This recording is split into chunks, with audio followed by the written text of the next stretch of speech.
I don't want to make people feel comfortable. Yeah. I never have. There's no point in that. You get the best reaction if you make people feel uncomfortable, because then they're more curious and will come to more conclusions about. Not again. How? Again? Again. What's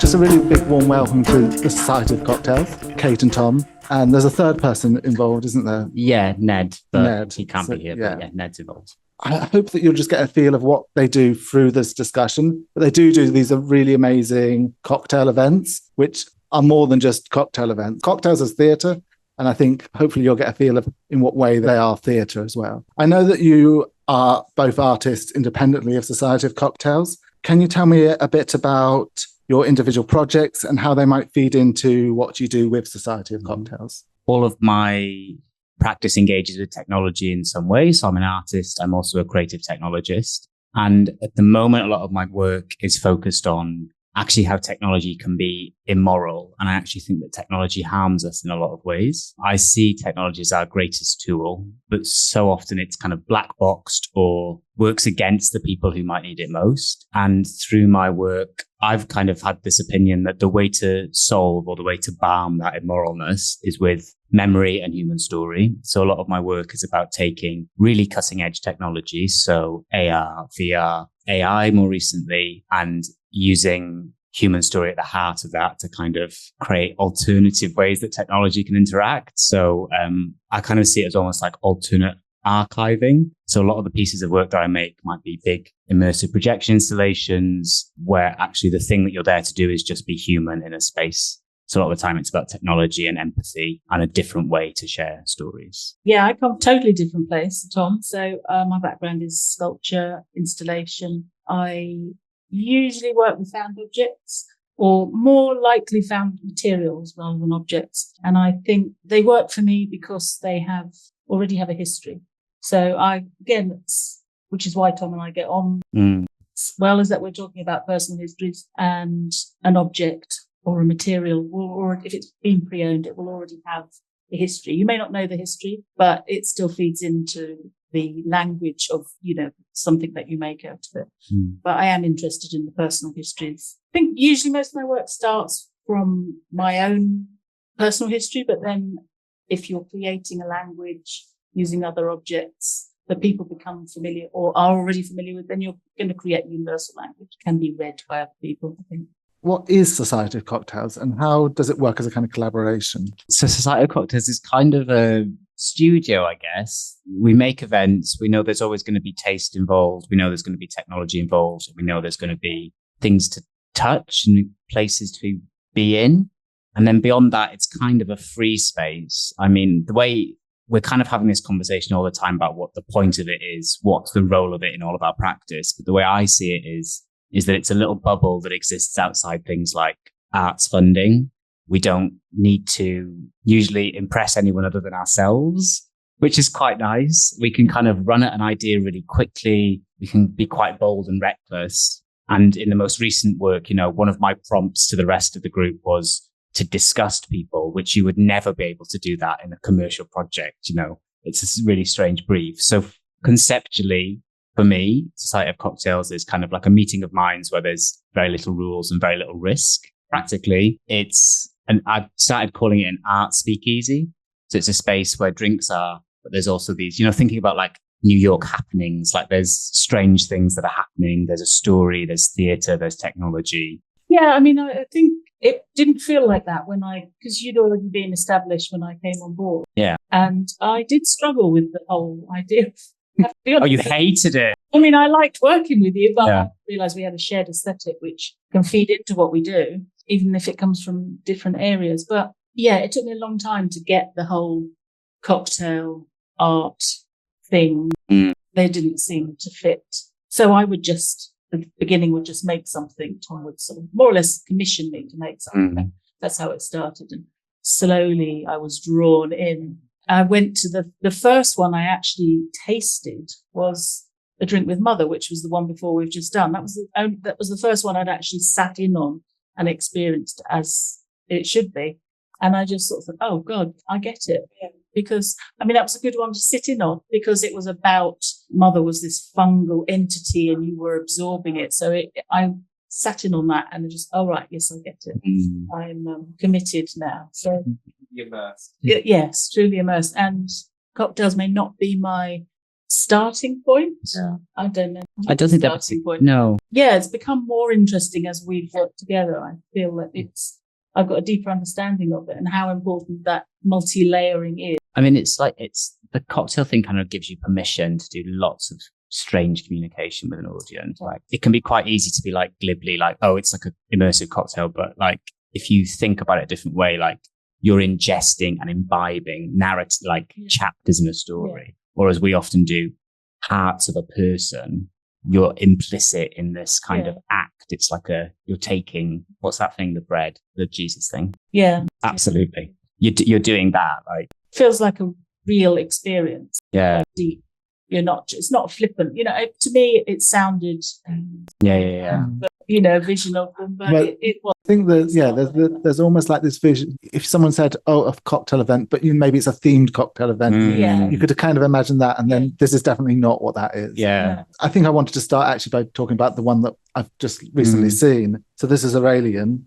And so it starts off in this kind of little waiting room upstairs. And there's actually some little books. There's sort of a whole range of different things on the table that we can have a look at, which are meant to be the kind of influences. So you can kind of peruse those during the event. And then we're led down into this cellar, which is a really immersive space full of kind of odd lighting and kind of strange objects. And there's music playing.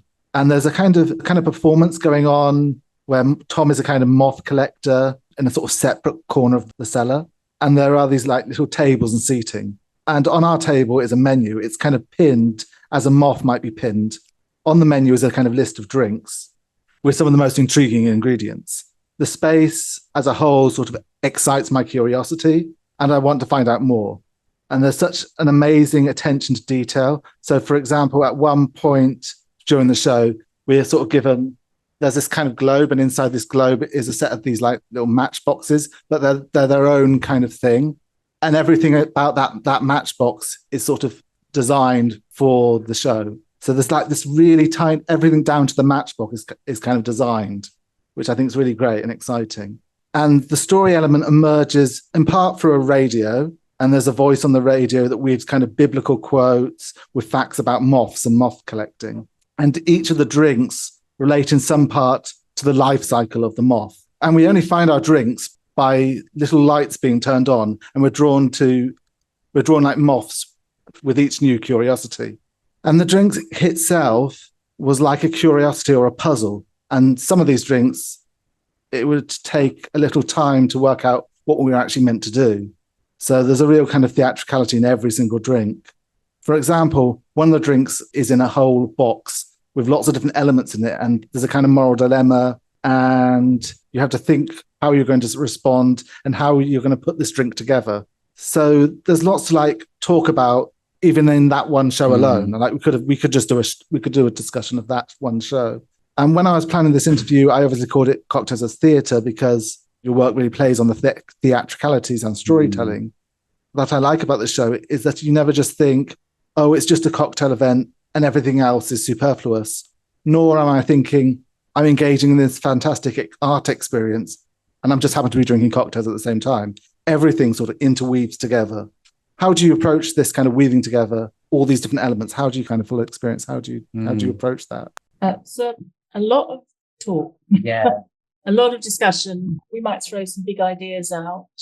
Yeah, a rigorous questioning, I think, of why we might have thought of something, chosen it, whether it, so it's like a process of distilling ideas till you've got your purer form. And I'm always pushing for the authentic voice in things. So I'm always sort of thinking, would this feel real? So yeah, the matchboxes, they're aged, so they look like they've been handled and everything has to feel real. So we're always questioning whether it fits in. whether it's right. I mean, we can really obsess over quite like the There's a lot detail. of The obsession. detail thing is that like me and Kate will be like pigs in shit over detail. Yeah. Love it. The drink that you're talking about, the moral dilemma, it's served with this kind of animatronic moth in a glass jar that flaps around as you kind of have this moral dilemma to make in the drink. Basically, you decide whether or not you want to kill the moth or save the moth, and you've got to make this choice. And we had a discussion about how those jars should be labeled. Kate had printed out some labels with the species of them. So the story's bigger than this. The jar came as we got it as a butterfly, and then we had to decide between different types of moth and which moth should be in. And it was the authentic silk moth that we which size. Then it was which size. And then Kate very foolishly just printed out the name of this moth and was going to stick it on the top. And I said, that's complete lie.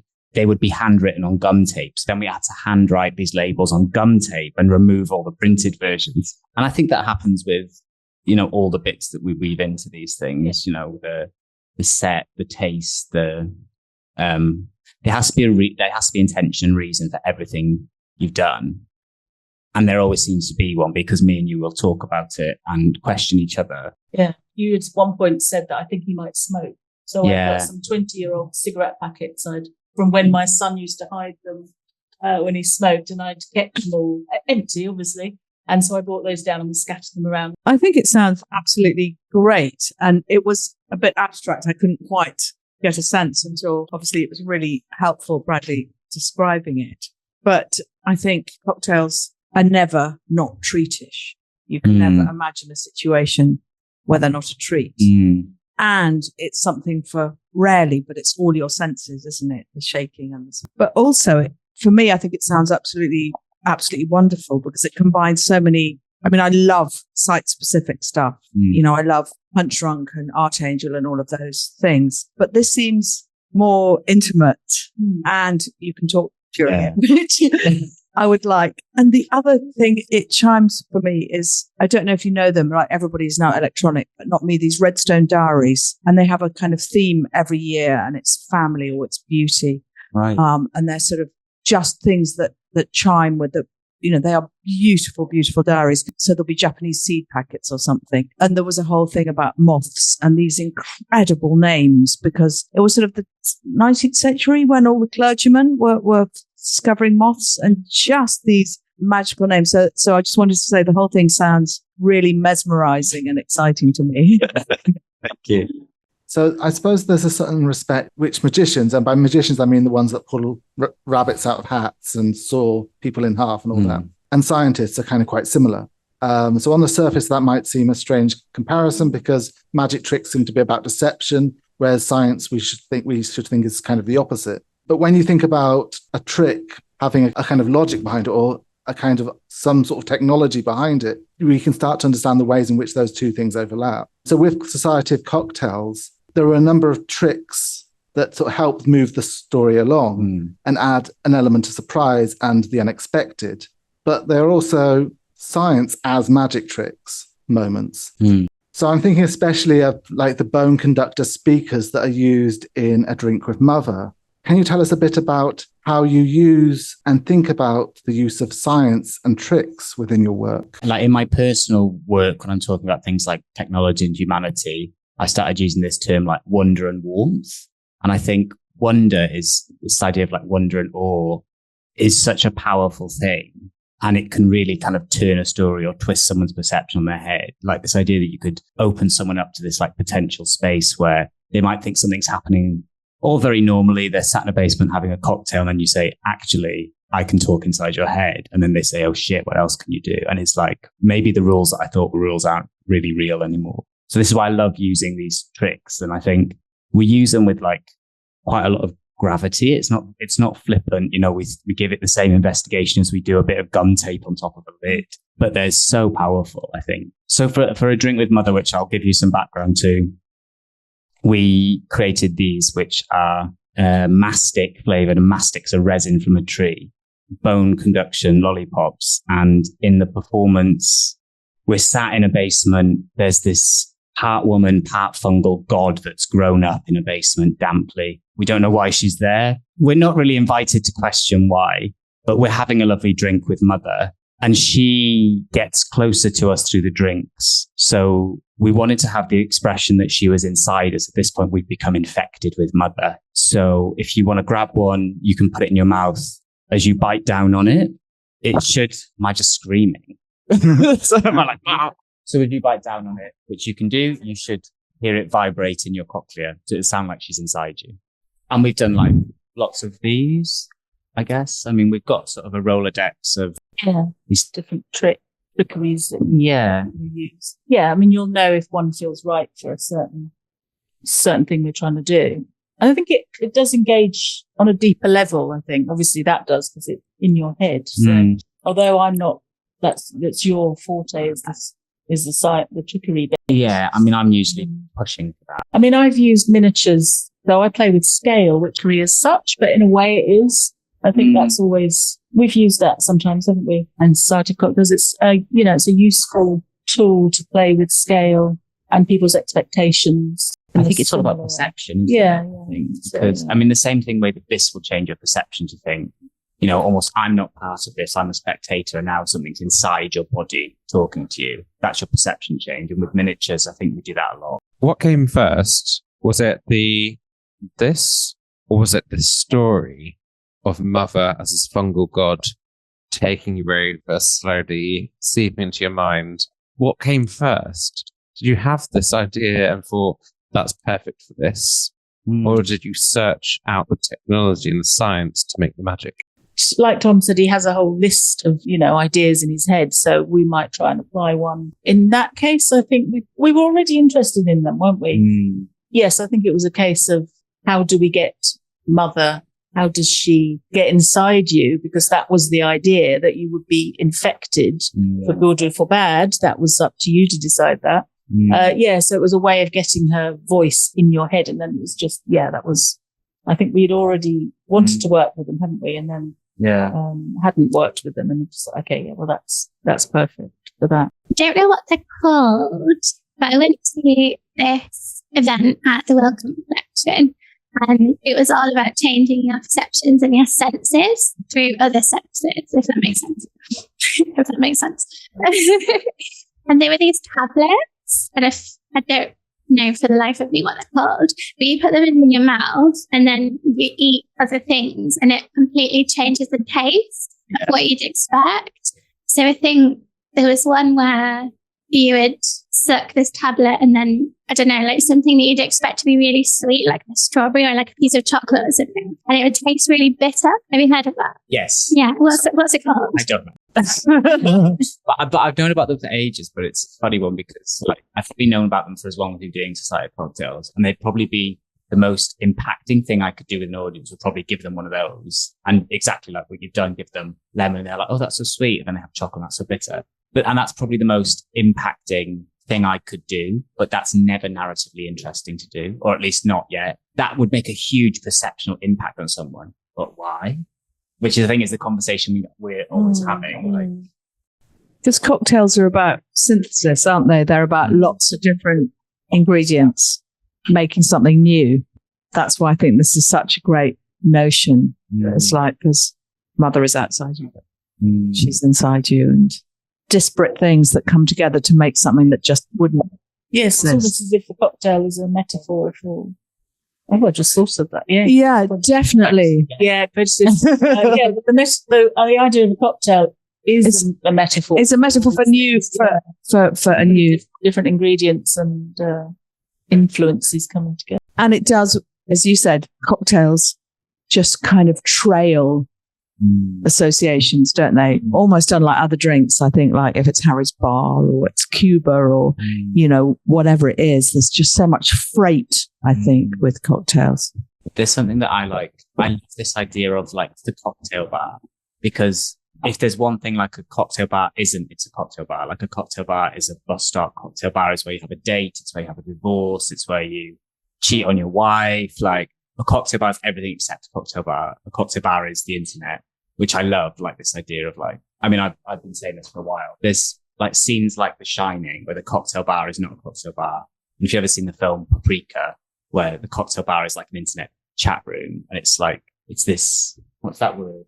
liminal space. And it's a place of, like, exactly like you're saying, you've got so many things to feed into it, but also the cocktail is full of ritual, and these places are full of ritual. And sometimes that's like a safety net, and we can say, we can play with that ritual.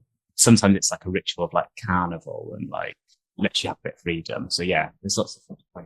So if you think about the ways that the cocktail is clothed, I think within the show or within your events, the cocktails are clothed in different ways. They don't just come in glasses, and sometimes there are things around the glasses, or sometimes you have to put them together. But there's these extra bits that are added on. So yeah, they're not umbrellas. There is an element of a different version of that kind of playfulness going on. Yeah, you're always very keen to think about the serve and how it appears in front of you. Yeah. So that's as important almost as the taste, is how it. Yeah. I would push that all day long. Oh, yeah, something else, another thing. Yeah. If I could get away with it, I'd be Ned, who usually does the drinks. I'd be like, yeah, okay, but then what happens? And put something else on it. Yeah. And then what happens when they take that off? What does that do? So yeah, really pushing it. Yeah. So from the two pieces that I've experienced, so that's both A Drink with Mother and Aurelian, they both seem to have a kind of horror element. So A Drink with Mother seems in some ways like a reference to Hitchcock's Psycho, with the mother in the cellar and all that. You get a sort of sense about that body in the cellar in the film, and then something similar with the sculpture, as well as the title, because the title brings in this notion of mother, and that's how Norman Bates kind of refers to her. And then you've also got this kind of voice of mother, which just seems also to fit with that kind of like the AI monologue that's going on throughout this kind of piece. But there's also a kind of Kafkaesque or like Cronenberg-esque kind of body horror. So like the horror of metamorphosis, either as the cycle of the moth, inhabited in some ways by like a fungal entity. There's also like maybe the horror of AI. There's the horror of like mushroom spores or chrysalids, or the horror of obsessions and the horror of collecting like dead moths. How do you understand that horror element of this kind of immersion? Well, I'm always interested in the uncanny. Mm-hmm. So the familiar, yet it's not familiar, it's alien. So that feeds into the horror aspect, I think, quite nicely. I mean, I'm not sure if you say this, but as far as Mother goes, the lollipops were served in hands that were cast from my mother's hand. My mother's quite elderly and quite difficult. And so I have my own issues with that. And so to serve the lollipop in her hand with a mycelium wrist fruiting on it was, there's definitely a lot of body horror there. For me, that was about dealing with an aging mother, but, it wasn't about that for everybody that was receiving it, obviously. But there's definitely that element always comes across. I think, again, that's down to our aesthetic a bit, I suppose, isn't it? We're both interested in that. I think in our work, we put a lot of we don't talk about, I talk about my baggage a lot more than you do. Yeah, but it's all in the work. Tom's baggage is in the work as well. I just haven't dug down into it yet. So I think it's an interest, isn't it? We don't set out to do. I think we set out to sort of create a body shock horror thing, but it's not like the sort of horror that makes you run screaming from to evoke an emotion. And in my own work, I like to evoke an emotion of the uncanny. So it's an unsettling. Yeah. I don't want to make people feel comfortable. Yeah. I never have. There's no point in that. You get the best reaction if you make people feel uncomfortable, because then they're more curious and will come to more conclusions about what we're all here for. Whatever. Yeah. Something about like I think going back to like why we're doing this around cocktail, something about your body being an organ that's digesting and inhaling and sampling and tasting. You're just a messy, horrendous thing which is taking in stimulant. So you can't help but investigate the body when you're making work about that thing. A lot of the time when we're kind of script writing and we've been in this world, so we'll make the world before we write the script. So when we've been in this world for a couple of months and I sit down to go, I kind of treat it from the body, choosing the perspective. And like probably it's not that, it's something else, but it's fine. I think it's Tom's camera's gone. That's why. Oh. I think we were sorting it out in the interval. Your voice is heard. You'll just be this disembodied mother voice. How uncanny and body horror. As I've gone on, the last two cocktail events I've worked, they've become more personal. They've become more like the practice I would do for myself. The first couple of things I worked on with you were just to a brief. And I'm used to doing that, exposing myself, even though I'm cripplingly shy. And you're doing fantastic. Thank you. It's an imperative for me to keep pushing myself out there and then pulling back and pushing out. It's like an ebb and flow. And so, yeah, I think I do put it more, Tom allows me to put more of my work, myself in there. It's very nice of him. Maybe Tom requires it. I don't know. Tom relies on it. Can I talk about it? Yeah, of course. Just that so much, I find so much of your personal work is a goading of people to dare to find out a bit more. And we talked kind of around this before. And I think it's really, because I sometimes worry or sometimes think, okay, it's such a fantastic, incredible artist. I've got her making this bit of shit for this, not, for this cocktail or like this, something around this thing. And is it really limiting you? You should be doing this installation. But actually, the more we work on it together, I kind of think, actually, what a great space for you to be in. You've got this formula, you can be provocative and you can. Yeah. Do you know what I mean? It's great. I mean, I've been working for years and showing very little. So, yeah, I mean, it's really been a good experience. What I'm excited for is when, if this kind of idea of cocktail making, you find it as a limitation, then you push back and you say, it's not a limitation if it's a trough. Yeah. If it's a chandelier that's melting and people trip. The fuck, Body horror, I think, comes from the material, which is we're talking about the body, responding to the body, taste, smell, touch. And I think that's where body. And neither me and Kate are interested in. So I think that's just natural. The choice element, agency, don't know why I'm giving people choices. Take their choices away. Yeah, and I guess there's something about intimacy and horror is that they actually easily cross over, and that's it's the whole thing about safety, isn't it? Whether you feel safe in yourself or in a place. What is safe to explore, I think, as well. The last two that we've done been in the basement of a chippy on Meeting House Lane. Yeah, Meeting House Lane. Yeah. Like it's a It's a beautiful building. I mean, that's why the basement's so beautiful. It is a really interesting space.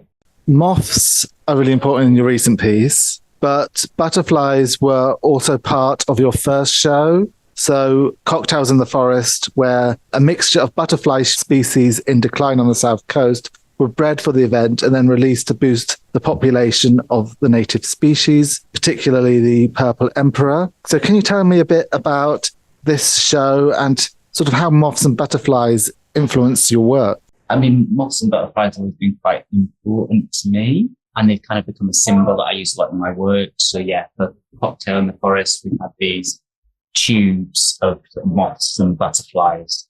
I actually just got 2 hula hoops and put boards around them, and there were these kind of columns in this. Do you remember this? Column in the space. There were these kind of columns in the space which were full of these kind of species of butterflies and moths. And I don't really talk that much about butterflies and moths, but I've been interested in them a very long time. Since a very young child, I was thinking about this question. I think something that I find really fascinating about butterflies and moths was that I wasn't allowed to touch them. The more you touch them, the more you damage them, which is very, very interesting to me because of everything. They're so fragile and they're so precious. So when I got a bit older, my granddad bought me one in a frame from a car boot sale, and I really enjoyed scrumpling it and destroying it. And now I breed and rear exotic moth and butterfly species. So back in the days of Cocktails in the Forest, I was buying from like wedding supply websites where you can buy butterfly releases. And I was also collecting from the local landscape, collect the cocoons that you see on tall stems of grass. And now I'm on sort of lots of dodgy entomology Facebook groups where we deal and trade cocoons. Was this what you were expecting? Yeah, no, I did. Yeah. I mean, you should. So the worry is that I trade a lot of exotics, not a lot, some exotic silk moths, because silk moths are my favorite because silk moths don't have a mouth. So after they've eaten as a caterpillar, they've cocooned, they emerge, they don't have a mouth. mind-blowing thing that there's these beautiful, incredible creatures that emerge. They don't eat or drink. Their entire purpose is to have sex, to find a mate. They're really bad at it. They're so clumsy. So in the wild forest, they just bash through the world, high on pheromones. It's my life. And they've got these incredible wings that sort of just get ripped to shreds. And sort of in the wild, so many of these moths just smash through trees and drop to the floor and kind of again. So silk moths. So anyway, really love silk moths, and I get a lot of those. Those are the ones that I'll usually have in my house and I'll rear. But the worry is that if they get out and somehow 2 of them get out and they breed and ecologically stump upon me. I mean, if I leave all the windows open and I just let them fly around naturally, yeah. My interest is not the same as Tom's, but I have become interested. But I think the idea, and obviously that probably feeds into your interest, is the idea of transformation. Mm-hmm. I mean, it's an important thing, isn't it? For me, it'd be a transformation of one material to another, but it could be the transformation of anything, growing into something new, shedding your old skin. I mean, we all want to do that at some point, don't we? So. Well, there's transformation in the last 2 pieces, both of them. And it's almost, what was really interesting for me is I didn't know the lifespan of different, the fact that actually one of the things that came up when I was in that last experience was that it made me think of, they become these really beautiful moths, and then that's almost that moment before they die. And so, and I think there's lots of biblical quotes that you were using in that piece. There's this sort of sense that they live longer as caterpillars, right? And then they kind of go into this cocoon, and then they turn into moths or butterflies. So yeah, that whole life cycle. I mean, I probably know that, but then to actually sort of have it sort of almost reinforced, or like to just realize something about it was. Oh yeah, we haven't talked about the show, but yeah. The show. Oh right, yeah. So this one was the very first one. So it was just me on my own, and I kind of did it as I got people to make the drinks with me, which was quite stressful. But we did 3 drinks. The first one I think was called A Moth to a Flame, and that was like testing my memory. It was based on tuaca, and it was with licorice root, which I set on fire, and people could extinguish this fire.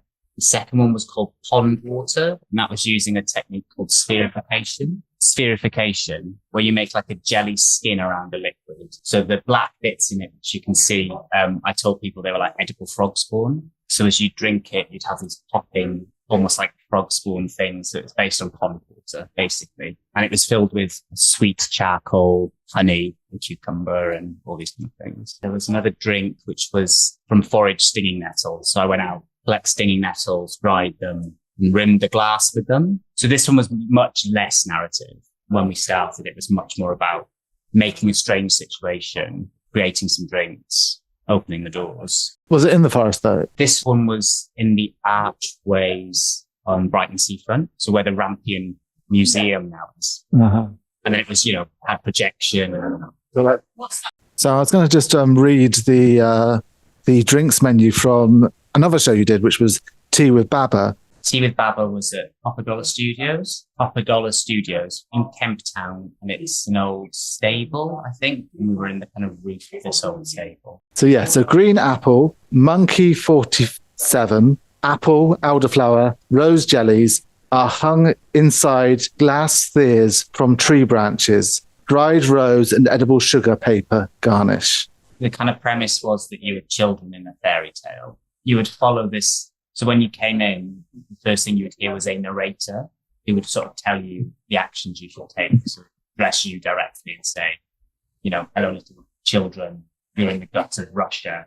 You've been walking for days. It's time to try and find food, pick an apple from a tree. You'd have these kind of layers of branches where you'd have these glass spheres with these sort of translucent jellies. Stars, Tayaka and raspberry tincture, sage-infused soda garnished with a magic trick, pentagram sizzles around your champagne flute. And then the next one's moon. So Mozart chocolate and cherry wine, cocoa nibbles and rock salt, served in a ceramic goblet and tasting of seduction. So after you picked your apple from the tree, you pass through into the forest. You pass through these like projection curtains, and you're told to pick a tarot card. There's 2 types of tarot cards, and they look blank when you pick them up, but we treated them with thermochromatic ink, which means that they get revealed when heat's applied. So if you press it to your chest, it'll tell you what to do and what the tarot fortune is. there's two options. So you could either be a moon or a star. And then the storyteller would tell you what it meant about who you were. And it was quite derogatory. So if you were a moon, you were overindulgent, self-satisfying. And if you were a star, you were this brilliant thing which no one gives a shit about. So you're off in the distance, burning away, working really hard, and notices. We split the group based on this kind of chance. And then the final one is Baba's tea. Green tea syrup and Reka vodka are shaken with a selection of herbs, garnished with a fortune and served in a teacup. So in these descriptions, you really get a sense of the way that Society of Cocktails plays with the sense of taste. And so food and drink are really theatrical in and of themselves. Usually sort of taste and smell are not the senses that you usually explore in the theatre. Can you sort of tell me a bit about how those senses work? And so the last one, the actual tea with Baba, what we've done is, so we let people choose their own kind of herbs, and we told people that you should put intention to these herbs that you're choosing. Think about the wealth, your love life, you choose different herbs and things, and you kind of concoct this little brew and you create this drink, and then everyone drinks it. It's really lovely. And then you say, great, now throw your tea leaves to Baba. And in advance, what we've done is we've written fortunes in UV ink on the bottom of people's cups.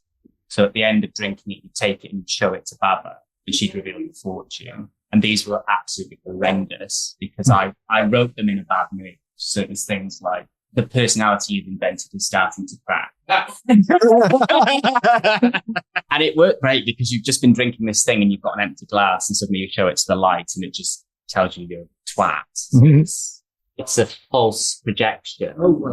So we do this thing quite a lot, just like a false shadow. Yeah, but your question was about the senses. Yeah, the senses and how. I mean, so smell's very important, I think. There's something about the smell so physically we emote smell before we're cognizant of it. I always think this is the most powerful thing ever. And actually, if you told the photographer that when you took a photo, you'd make the person feel what you feel immediately and have no choice in it, that would be like a golden ticket for the photographer. And that's available to us in scent. So it's so powerful and it's so connected to things like nostalgia, but also we just react so strongly to those kind of things like taste and smell. It's very easy for me to look at something unpleasant. It's not easy for me to smell something unpleasant. It's impossible for me to taste something unpleasant. So it's like these degrees of intensity. And I think you can interact them in a way that's much more human. I think sound and touch is, so I guess people can vary, can't they? Because I can hear a sound. And strangely, I've lived in Brighton all my life, but the sound of a seagull doesn't make me think of Brighton. It makes me think of times in Cornwall and St Ives. And I think, oh my God, September. Seagulls in September have a particular sound, but they don't remind me of the place where I've lived with them all my life. They take me somewhere else. When I was reading about doing preparation for that food session, one of the things that I read somewhere was that the tongue, because it's got like all these different parts, it's quite spatial. So you get all these different flavors and they light up different bits of the tongue. But with smell, it's almost like one singular thing, and it's usually connected to a memory. So you can only recognize a smell because it reminds you of something else. It's much less about sort of the space and stuff. It's actually about memory. Yeah, because I think the parts of the brain are so close together. Which is why like wine tasters always make metaphors to like things of other things. I know it's about that part of the brain that's doing memory and scent is also the most ancient. So I always think of it as the most primitive or not authentic. Yeah. That's the first danger. Yeah. Yeah. I often quite think about what it would take to have like that with visuals, but they usually for me have to be like, they're quite powerful visuals in order to elicit that effect. So I'm thinking much more something really powerful visually rather than things that we usually kind of the media that we'd usually engage with. Something quite extreme has to happen before that happens. Whereas actually you can achieve it quite easily with these other senses. Yeah, I mean, it does sometimes feel like a shortcut. Somewhere. Yeah. I mean, especially with smell, I think, and if like a lot of them created off raw materials, and it would immediately get people talking about their life so quickly. Like just give someone the smell of a bonfire. Oh my God, that smells just like this. It's like they can't help but tell you what it means to them. Yeah, I mean, it does feel like a shortcut, a quick entry into. If anyone's read Mark Fisher's book on the weird and the eerie, he talks a bit about The Birds by du Maurier. It's not the actual Hitchcock film, but the actual book, and how in the book there's the radio in it, and every so often they would have the news report, but the fact that the news report suddenly just starts to disappear from they just listen and it's just silence. And that becomes like the horror because you know something's happened. But I don't know why that's bringing that to my mind. But the horror is in the kind of just the absence of like, or the eeriness of like, there's no report coming on to the news. Thinking of the absence of something in film, The Shining is a great example, where the little boy's on the bike and he goes across the carpet and there's nothing and there's no music. So yeah, the absence of something is quite terrifying. Ideas of like black boxing. So I'm really fascinated. Black boxing is where you don't know what's happening underneath. Like you could say a phone is a black box because it runs my life. I need it to live. I have no idea how it works. Algorithms themselves are black box. So much of how our life, how our social interactions happen through black box algorithms, which means that we educate 1 billion teachers, theoretical digital teachers, and 1 billion theoretical digital students. And we say, teacher A, try this to make student A do that. And we run that over and over. And it makes this really complex algorithm, which gets the result that the programmer wants. The programmer doesn't know what that algorithm is. So when people talk about the social media algorithm, how do you make people buy socks? The computer can make people buy socks, but we don't know how they do. Mm-hmm. And that's terrifying. This idea of like, there's mess in that, but we don't see any of it. We see £1 go into the sock, and that's terrifying. So I think this is why I kind of see so much innocence and loving the idea of not seeing. The way I kind of see it slightly different in that I think it's so easy for us to see technology as an entity of itself outside of us. It's dichotomous to us. And actually technology is just a tool. Have you read The Power of Horror by Julia Kristeva? One of the things that is abjection, which I think she sort of defines, it's a long time since I read it, as being that moment when you can't really tell if something's a subject or an object. And I think there is something about that messiness about humans. But I suppose also with machines as well, because you can't necessarily tell if they're sort of human, but they're also sort of not. So I know that you've been running Memory Bar as an ongoing project. Could you just tell us a little bit maybe about that project, but also about how memory shapes the way we engage with food and drink? Sure. So Memory Bar is an ongoing project we've done 4 or 5 or 6 times. In its kind of fullest form, what I'll do is I'll identify community, which is usually not prioritized in technology. So part of that's isolated older people. I'll spend time with that community, build some trust through a charity or a community network, record their memories or their stories, and then serve those as a speaking team. So you come to a memory bar and drink Susan's first kiss, or you drink the time more than starving and really need something to eat. It's a really great project, and it's about, alternate ways to know the people around you. And it's about spotlighting people who are at the disadvantage of technology's bias. One of my favorite ones we've done was on Jersey, where I work a lot, and it was around on Jersey in the Channel Islands. And it was around the Nazi occupation. So it was taking survivors of the Nazi occupation, asking about their memories. And there's one which I can remember, which was a lady who told the story about when she was 5 and she was starving. And, the Nazis were occupying the island and she had nothing to eat. So she went out onto the main high street and she started picking tar off the road and eating tar.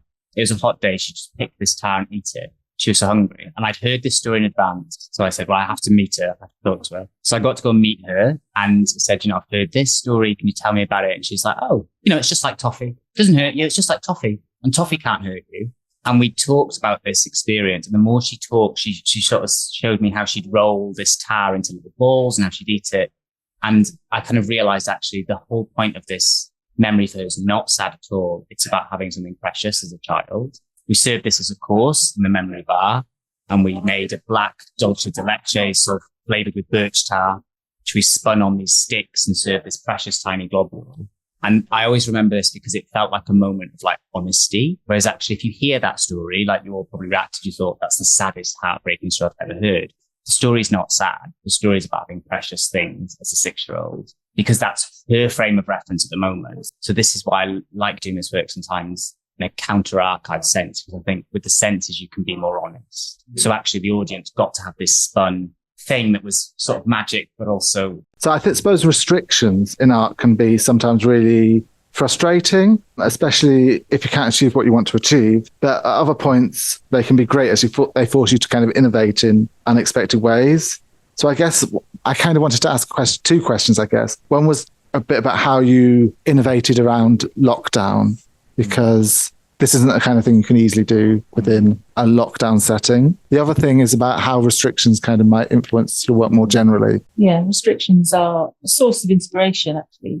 It's like having a limited colour palette, and you work what you have. Through lockdown, I spent, the whole year sitting outside my basement front door and not really moving much, didn't really go out. I didn't have to go out to work. I was furloughed. And so I just spent the time building huge cardboard periscopes so I could see the sea, because I'm right up from the sea, but I'd have to walk up my steps to see it.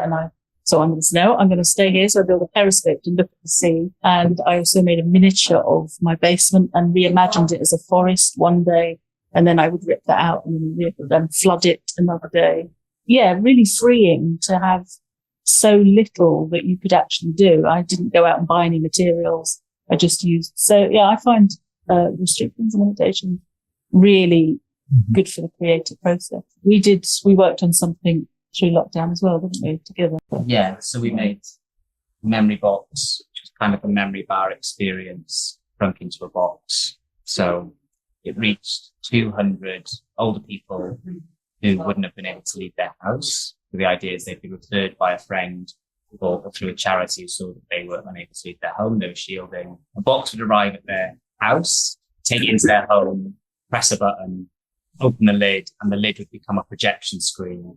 They'd have some headphones they could put in, and they'd play out someone's memory. So there'd be projected content. There'd be a fantastic miniature of a local place that Kate had made. And as they went through this story, they acted out the memory. So yeah, it was one memory that you'd chosen to use. Yeah. So it was about a woman that had gone through the occupation, and she'd met one of the prisoners of war, and they married, didn't they? And their family now live on Jersey. So it was a story that would resonate with other older people. it was great. It was great because like some people loved it and they were like, this is the most amazing thing. Some people were like, we made it smell like the sea because so many people relate so close to the sea 'cause it's an island. So some people were like, you brought the sea to me, you know, they've not been out in 6 months. And some people were like, what a fucking waste of time. Like, it's so good. We sent a postcard with every box and they gave us feedback. So some of these like horrendous, grumpy old people are like, stop fucking sending me shit. It's great. I think it's a really beautiful project, actually. In your wildest dreams, what would you like to be doing with Society of Cocktails in the next 10 years? We keep having conversations with people about scaling what we do. So we keep having conversations with people who really want to scale up what we do. They want us to grow and reach more people. And actually, a conversation I have most often with people who commission me is about reducing the numbers, having less people see something or something more intimate or running at a smaller scale. And so it's really special to me about Society of Cocktails is that we can be quite bold and reckless and adventurous. And it's really special and it's really sacred and it's not really commercial. So actually in 10 years, maybe just doing the exact same thing, but maybe just a bit weird. Weirder, yeah. Yeah, so there's other things that I can see really growing and becoming much bigger and have, you know, scale nationally, but Society of Cocktails can be, I'm quite happy with it being a weird thing that some people get to see and some people don't. Mm-hmm. I mean, there's a project which you'll see on my website, which me and Kate like lived and breathed called Recollect, where we kind of did that project, but each memory box is a wardrobe. And then we exhibited those wardrobes. So these big, big sculptures where, you know, they're full of holograms, but also the senses, you can smell parts of them. They're interactive. Each one has a phone. And when you lift the phone, you hear the person tell you their story. It's a really great project. We built it for 8 months, community engaged, like they've toured from Jersey over to Portsmouth and they'll go back on the exhibition again. Yeah, it's on my website, thomas-buckley.com, and you'll see bits on Kate's Instagram as well.